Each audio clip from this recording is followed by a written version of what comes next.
It's that time of the week again. Time for another Escalation Talent Tree build guide. This one is going to be for the Radiant Escalation. And some disclaimers. If you're planning on doing the Heroic Escalation this week, Chronivore has an ability where he heals for 1/4 of their hit points every time you do not interrupt them during the bubble spam phase of the fight.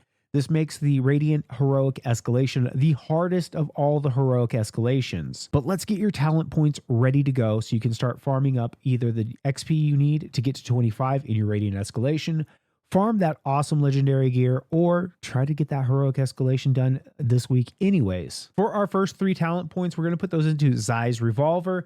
Every 6th hit causes a small explosion of a random element in front of you that does 40% of the damage of your last hit. Really nice passive ability. Then we're going to put 1 point into Executioner. This is going to increase the damage for every behemoth under 50%, and we're going to max this out by the time we get done with the tree. Then we're going to put 3 points into Myra's Reinforcements. This is going to cause a 15% reduced damage while you're in the Radiant Escalation. And then we're going to go back and put another point into Executioner. We're going to put 3 points into Thrill of the Hunt. Each time a behemoth is defeated, you gain 4% increased damage.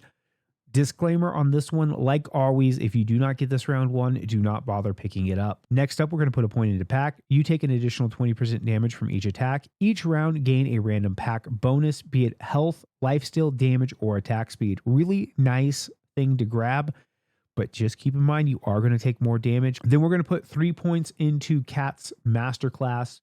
The weapon your allies wield grant you a bonus. If you have somebody with a sword, you're going to get 15% critical strike chance.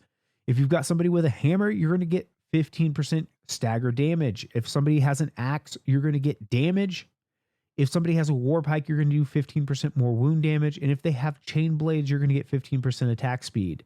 If they have a repeater, you get 15% part damage. And if they have strikers, you're going to have 15% increased critical strike damage. Awesome perk when you're playing with a team. Then we're going back and putting that last point into Executioner, dealing 9% additional damage for each behemoth under 50%. Really awesome talent point to pick up. I try to get this one almost every run. It really helps in round 2 and round 4. Next up, we're putting 3 points into Lucky Strikes. This is going to grant you a 15% critical strike chance during the Radiant Escalation. Now, unlike the other Escalation talent trees, you've got a lot of flexibility at this point. Some perks I would recommend looking into picking up at this point will be Fleet. Gain 2% extra movement speed and gain an additional 2% speed after each successful round. If you're playing Tempest a lot, this is definitely something to pick up. Another option is Far Slayer's Precision. When this is maxed out, it's going to give you 15% passive wound damage for the escalation. If you're running War Pike or Chain Blades, this is probably going to be worth picking up. If neither of those talent points sound appealing to you, we're going to pick up Ruler. After round 1, you're going to gain one of those little damage balls. The first one you gain is going to be a dodge one, increasing the damage after you dodge. After round 2, you're going to gain a break one, so every time you break apart, it's going to increase the damage. After round 3, you get one that increases damage when you activate your Omni Cell, and after round 4, you're going to gain one that increases its damage when you use the Lantern effect. If you're playing a heavy stagger weapon, I would recommend picking up Lady Luck's Flames. This is going to give you Lady Luck's Barrage, which is really good if you are using a stagger weapon. If you are using a wounding weapon, picking up the Wounded Corruption has some great perks for you in that regard. And if you're looking for more survivability, the Enduring Barriers will help you out there. For the last 2 points, if you don't like any of those extra amps there, I would put 2 points into Blinding Fighting. This is going to make you do an additional 20% damage for 1 minute after you're blinded, and you get blinded a lot in this escalation. Hopefully you guys found this video useful. If you guys have any feedback on the build or the talents I picked in this video, let me know in the comment section down below.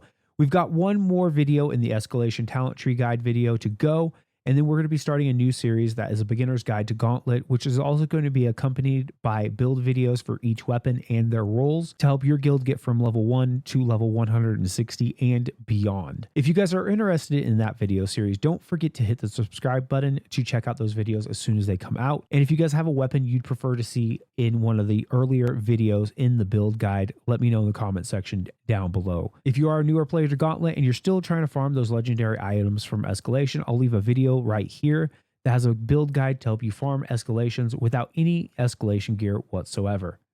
And I will see you guys in the next video.